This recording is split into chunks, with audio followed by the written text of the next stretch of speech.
So anytime I'm using drugs, things are crumbling. My overhead, I didn't cut back on anything. Kept thinking, there's all these deals on the horizon, right? Before you knew it, I was completely homeless again. But this time I was like motel to motel. Some nights I'd have to sleep in my car, not very many. I know people hear this and they're like, this sounds crazy, but like the ability in there of a person who's trying with every fiber of their being to hold it together, but they're like, this is gonna happen. Like, dude, there's a fight in that dog like almost no other. Yeah, well, I mean, dude, you know no one's gonna do it for you.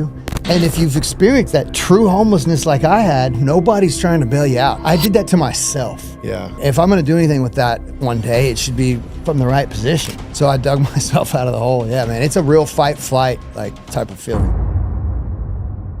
Welcome to Dirty Deeds. I've got a different episode today. We spend all of our time talking about real estate.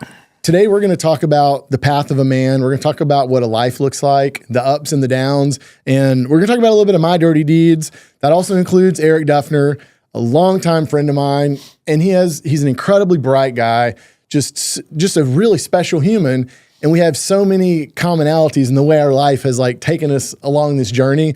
So we're going to talk about our dirty deeds today. Welcome, Eric. Thanks for having me, Logan. This is awesome. I never expected this when I met you almost 20 years ago. Oh my gosh. Here we are. So so I haven't talked about this really much at all other than a few little innuendos, but you know, before I really got sobered up at Austin Recovery, actually that didn't take like most people. It took a time or two after that. But that was when I needed to get sober and clean. It was really clean, not sober. I knew that needed to happen. And I remember going there and I'm just like taken way off balance of where the hell I'm in, what's going on, what has my life come to. I hadn't been around any of that. I was just this junkie. I was a heroin user. I'd used other drugs, but that was my like thing. And I'd been at that or some other opiates for nearly 10 years consistently. And I show up in this treatment facility. I'm in a rehab. I just got out of detox. Like, I'm just like, what world am I in? And I'm trying to think, when did we meet when we got there? Do you remember? So I remember I was maybe a week ahead of you. So I detoxed, got to they call it the ranch. So Austin Recovery has the detox kind of in town in a more institutional hospital setting, and then they transfer you to the ranch. I think I'd been there like a week. What I recall is, you know, I've unfortunately been institutionalized quite a bit of my life. And so when there's crowds of people, you can always, you know, like how water seeks its own level. Like there'll be somebody there that you just kind of lock in with. And I remember sitting on those metal tables out back. Oh, yeah. And you were wearing athletic shorts and, you know, like you're a real clean cut looking guy. And, you know, not to stigmatize drug addicts, but a lot of people, including me at certain times, I'd come in looking really rough and you just kind of look, you didn't look too bad and you were making some sense. And, I think I was already exercising and you started saying like, oh yeah, you were doing these runs around the whole facility. I'm like, what the hell is this guy doing? But you looked like you were in incredible shape and I could see how much pain your body was in. That's what I remember. I remember this guy that seemed like he had some stuff to say, but you were just like, I don't know how you're doing that already. You're sitting on a table. Well, I can't now. Like when I go to detox, I'd be bedridden, but that's what I remember. Kind of the first week or so there. Yeah. Okay. Yeah, I do specifically remember you were doing like those long runs with a few people. And I remember being kind of motivated by that. There's a little weight room back there. So I'm like, I'm going to go over there and do this. That was a bad idea. It made me sick. Oh, yeah. I knew I couldn't handle you backwards. it. Yeah, it was terrible. Yeah. What was going on in your life when you ended up there that time? So I had been there. I don't remember the exact year. That's what's so crazy. I know the first time I was there was 03 and the last time I was there was 10. I met you my second time there, and I remember that crew. I had a sponsor from the first time I was there in 03 named Borden Brown, R.I.P., by the way. God. And Borden was my sponsor. He had 7 years sober. He would come out to the ranch, and I met him, and he was my sponsor and kind of introduced me to AA and walked me through the whole thing. And 2 years later, it was so surreal, you know. He was holding his arm, and I'm looking for a vein. My sponsor's arm in my you guys bedroom. met in like this positive environment. Next thing you know, you're out together. And he was always, he never had, and he didn't have much. And so he would come by my house to get me a Suboxone and be like, hey, you want a Suboxone day? Knowing I did. And he'd be like, they're 20. I knew they were 10. He needed one too. So he would come by to get a 20 from me so he could drop off a Suboxone. And, you know, I didn't really care because he was delivering it to me. But, and then I got back on the heroin. And I remember I was out of money.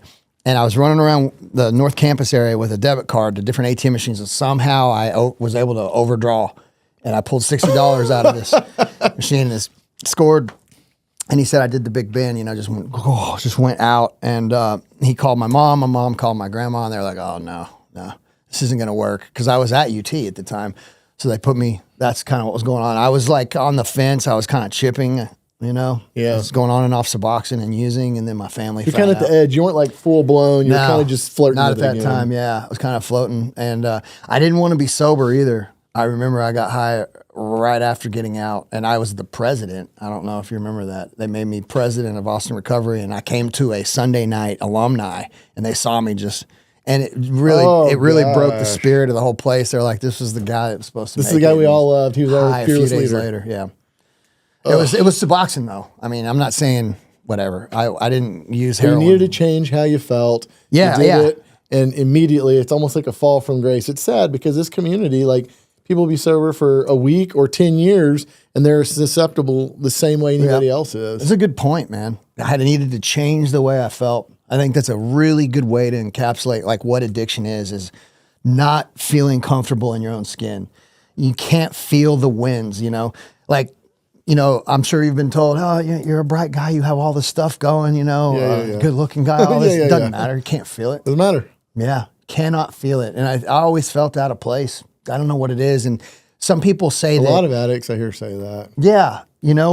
So and some people are like, you make all the friends. Everybody loves you. Like, it's all there. And you're like, it's not. I feel hollow. It's not. Alone in a room full of friends, they say. Yeah. I know that they say that some people are born with this, and some people, I now know that What do you think is the actual answer? Are you born with it or do you develop it? Well, I think it can go both ways. So the part of the brain, the midbrain, it's called the nucleus accumbens, and it meets or measures out dopamine. And so in addiction, they've targeted that we cannot measure dopamine. So we cannot successfully use anything, or not successfully, responsibly use anything, because it's a mismanagement of dopamine. It's really, that part's not our fault, because it's like having cancer. It's gene signaling. Like when it's on, it's supposed to be off, or it's off, it's supposed to be on.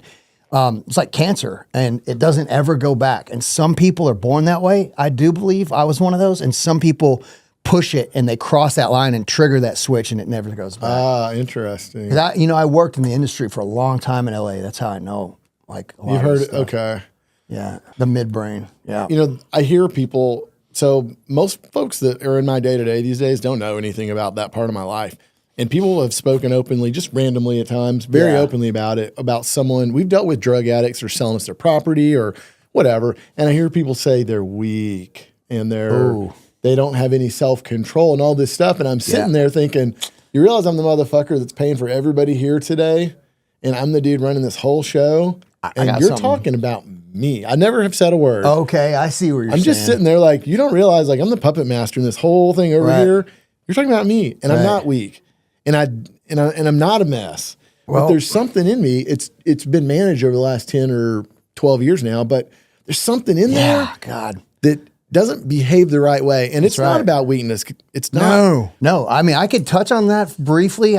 We could spend a whole podcast on this. So this is the thing about when they say addicts are lack willpower or they're weak-willed. Look, there are times you do there's stuff I've gone through to get drugs that most normal people can't do. The strongest willed people, like the fight we've fought to get what we need. This is the problem, that when it comes time, so the recovery program I'm in, it says there's mental blank spots, and the spiritual malady is defined in this old school language. It says a peculiar mental twist which precedes the first drink or drug, right? And so what that is by the time you've reached that point, there's the mental obsession, the physical allergy, and the spiritual malady. So that mental obsession beats you into this state where you've made all the compromises and justifications in your head. At that point, there's no such thing as willpower, because there's no perceived threat or problem. That's the thing. There is no problem. You've rationalized it. It makes perfect sense. If this happened to you, you'd use too. If you were dealing with this, you'd do it too, or whatever. It goes, it's way more sophisticated than that even. And so there's nothing to use willpower against. Today, I hear this weekly. People say, you have so much more willpower than me. You're so disciplined. All these positive, complimentary things. And sometimes I laugh and say, am I?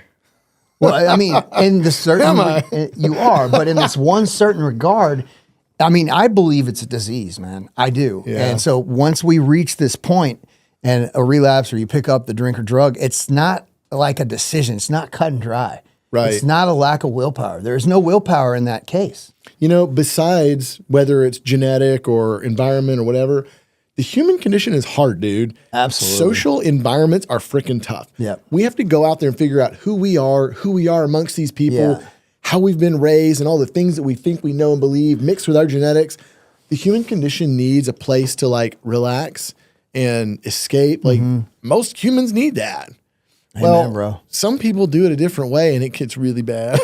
You know, and on that whole topic, man, shout out to Brandon Stump if he ever sees this. I got a buddy that young entrepreneur, took a tech company public, you know, was worth, you know, tens of millions of dollars in his early 30s. One of those guys. I got a bunch of buddies out in California like that. And this guy would say, addiction, people like you, I consider you to be this way, have this superhuman mutant DNA that is either going to kill you, but if you unlock it, you go on to be the puppet master that putting this whole show together. And that's you, bro. Yeah. And you've basically changed the trajectory of this thing that was going to kill you. And I believe that you unlock spiritual superpowers. I know that kind of sounds woo-woo. No, but honestly, dude, look at what happens to some of us. It's unexplainable. And it's cliche almost because it happens to a lot of us, addicts that go on to do amazing things. It's this environment that people, normies, I guess, are walking around, don't even know exists. And people probably hear us talking now and they're like, kind of shocked, like, what? Yeah. Like, no, there's this whole life, there's this whole world, this whole environment that actually does exist outside of like normal people's life, I guess you could say. Yeah. All right, so let's go back to AR for a little while. Go for it, man. So we're in there. I remember like working my way through it, just doing the best I could, you know. At this time, like, I know I got problems, but I haven't totally accepted, like, I'm a complete addict yet. This is like in the first couple weeks. And I start to get feeling that way, but I still am like wanting to leave early, you know. Instead of staying the 30 days, I left at 28, like just all that bullshit. Yeah. But going back out, I remember thinking, okay, like, I'm not going to drink or I'm not going to use drugs. I told myself that, and I could do this. Right. And my dad was diagnosed with cancer. You probably don't remember this. My dad came to visit me one of the days. I don't remember that, but I remember hadn't seen my dad in 3 or 4 months. He'd lost 100 pounds. He was about a... You know what? I remember you telling me this. Yes. So, I mean, it was getting bad. And I remember coming back and thinking like, all right, you know, I'm going to have to stay at my parents' house because I don't like have my own house anymore. I do have a truck still. It's not been repoed. And I got to take my dad to these doctor visits, and I'm staying at my mom's house. And I remember taking the doctor visit, and we're sitting there talking. The doctor's asking questions. I'm asking questions. I'm still pretty clear-headed. It's been a month and a half since I've been loaded. And then they're like, okay, we're going to update your script. 360 morphine sulfate tabs. And I remember just thinking like lightning rods went off. And then I go down to the front counter to fill my dad's prescriptions. And all these things are happening in my head. And a girl I graduated with is the nurse filling the scripts there at the pharmacy. And I'm walking away. Dude, I've already been to rehab. Like at this point, I'm an addict. I'm walking away with, what was the other one? The one they give people when they're trying to get Dilaudid? Oh, Suboxone? No, the other one, the old one. Okay, they wrote in methadone for long pain and then breakthrough pain morphine. Right. I'm walking out of there with a bag of hundreds of these. And you know what my dad says when I get in the car? Logan, I don't want to take that stuff. It makes me feel so bad. Just take it and throw it away. He didn't tell me what to do. He said he didn't want to take it. Right, and then just mind-blowing. I'm just like, well, why wouldn't you I had want no this? option. So I go home and like crush one up on the way home. And it was, I don't know, maybe 2 months out of rehab. I don't know. And there was, but when you're talking about like how you justify and rationalize the short amount of time from me being walking into the doctor's office, like I'm sober, I'm clean, I'm doing a good job, I'm going to hold on to all this. One. It's going to be fine. Well, from the moment he wrote that script until the time I walked downstairs to fill it, 30 minutes, all that shit happened. Yep. And I walked out of there. There was no question in my fast. mind that I wasn't going to go to town on this bag. Yep. God. Yeah, man. I know exactly what you're talking about. So where did you go when you launch out of there? I just was thinking about what you're saying. If I could say real quick, my dad, we could talk about this sometime, but my dad was a surgeon. He was shot, in his office by a patient the month before lockdown. So Valentine's Day of 2020. And I relapsed on a plane at almost 4 years sober. And by the time I landed, one of my best friends picks me up at the airport, a guy named Jeremy Jackson, drives me to my parents' house. And my mom was laying on my dad's side of the bed. And, oh, man, I just want to say this to kind of illustrate how gnarly addiction is. And then we can get back to that. But as I'm hugging my mom, my right hand is reaching in his drawer because he just had surgery. And I'm pulling, he won't need these anymore. It just makes me sick to my stomach. But that's... I'm sad to hear that. And I know it makes you sick thinking that. But the sad part is, in my mind, I'm like, yeah. Right.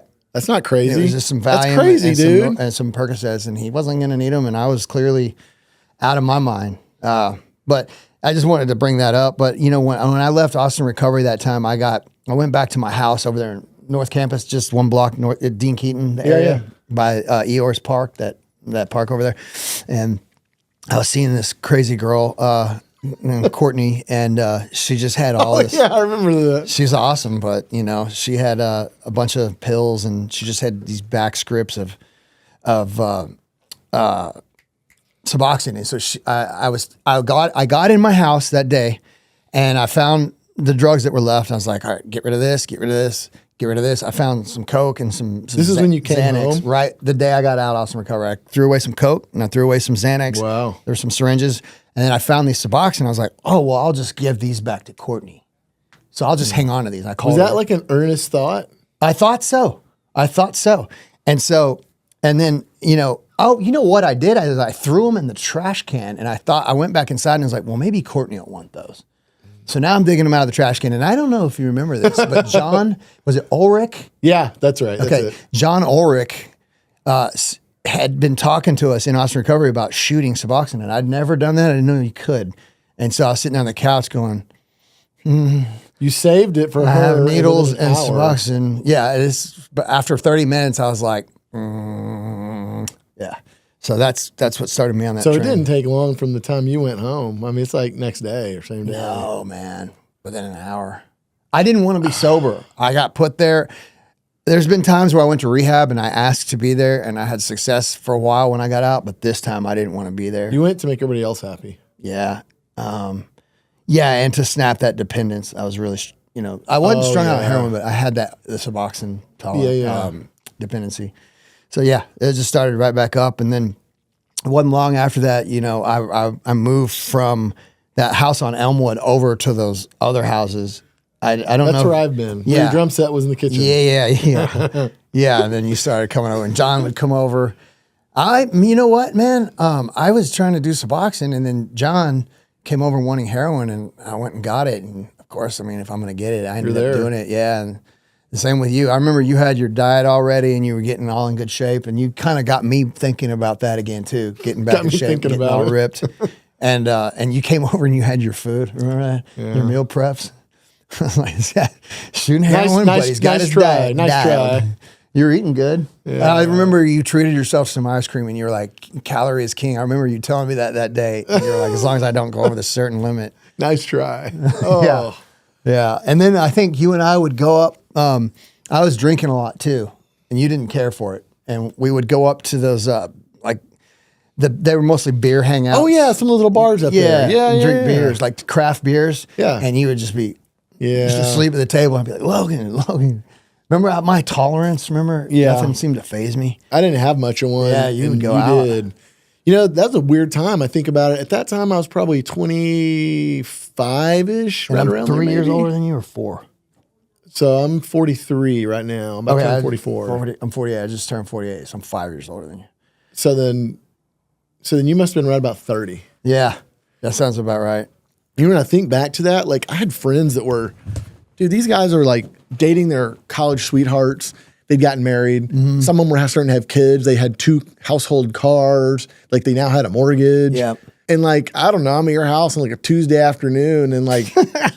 I'm a 30-year-old undergrad. Yeah. And we're like meeting people at the basement of Whole Foods to like score. Yeah. And going to get a spoon from upstairs. Oh, man, I don't remember how I met that hooker. I've never been one to, I've never been the kind of guy that goes for hookers. I just never have. I mean, I don't judge that, but it's just not me. I'm being honest. I'd tell you if I did. But anyways, somehow in my course of scoring heroin, I meet this hooker, and she liked me because I was never trying to fuck her. Not my type, dude. But I was never trying to hook up with her, and so she liked me a whole lot. And so that guy that was considered his girlfriend, he felt real threatened by me. I was like, man, I'm not trying to do anything with your girl. I mean, he couldn't pay me to do anything with his girl. No disrespect, it's just not my thing. And so we would go get it, and then I found the spot to go get it. And then I remember you'd show up sometimes, and it was a mission sometimes. I remember when we went to that just shot out house. And the thing about Texas is it's not like this in California. You can have money and can't find it. In California, you'll have 5 dealers fighting over who gets to make the transaction. Really? Oh my Is it because it's God. closer to Mexico or the market's I different? mean, it's just saturated, man. The supply and demand. You know, and in Texas, there was a mission sometimes. In California, there's certain blocks you can go to 24/7. Oh, like open air on market. Christmas Eve, doesn't matter. Yeah, and just get it. But yeah, you and I would find ourselves at these I don't know what kind of. Can we just say white trash? Yeah, I think we can. Trying to be respectful. But Places that you just don't want to be. Yeah, yeah. And I remember just waiting, playing that waiting game, and you're just like, oh, you just feel terrible. Where are you at when you come in? I remember thinking that specific place. I remember being there, trying to tell myself in my head that this sounds bad, but whatever, I'll say it. I feel like I'm better than these people. I'm not like them. What am I doing here? But who am I kidding, dude? Yeah. I was with them. We were there. Seeking out We're doing that the lower same companionship, man. Just because they had a little different thing going on in their life Yeah. we were on the same level, basically. And I was lying to myself, telling myself something different. Dude, I got pretty low, man. I think you kind of pulled yourself out of it. I hit the streets. I actually remember you calling me one time, asking me to pick you up somewhere downtown. Gosh, and I remember at the moment, and I actually had a little bit of guilt about this because at the time I was completely clean. Things weren't great, but I was clean. Mm-hmm. And I remember thinking, I'm not going to go pick him up. He's going to want to use. He's using right now. Almost had this high and mighty feeling in a way because I was probably good because I was clean self-preservation. and you weren't. Probably the right call. It was the right decision, but I just felt guilty because I remember having this feeling of oh, I'm clean and he's not. I remember having this and it was, I don't know, it's kind of a bad feeling. Yeah. But I remember talking to you later about that period in life, and I was like, whoa, okay. I don't remember that. So it's probably made the right decision. All right, well, let's get to dinner, man. Let's get out of here. Eric, if anybody wants to find you, how do they find you? Oh, man, I have a little Instagram. That works. What is it? At Dr._Duffner. It's a joke because my dad was Dr. Duffner, and I would be like, well, actually, when you do this, and people started calling me that. It's kind of a joke. But at Dr._Duffner on Instagram. It's about it. Eric Duffner on Facebook, but I don't use it. Thanks for coming. I've been looking forward to this for a while, so I'm glad we did it. Dude, I'm glad you had me on. Thanks, everyone. My commitment to you is to deliver the most interesting, messy, and profitable real estate deals on earth. And in exchange for that, I only ask that you subscribe to this podcast and share it with a friend who can benefit.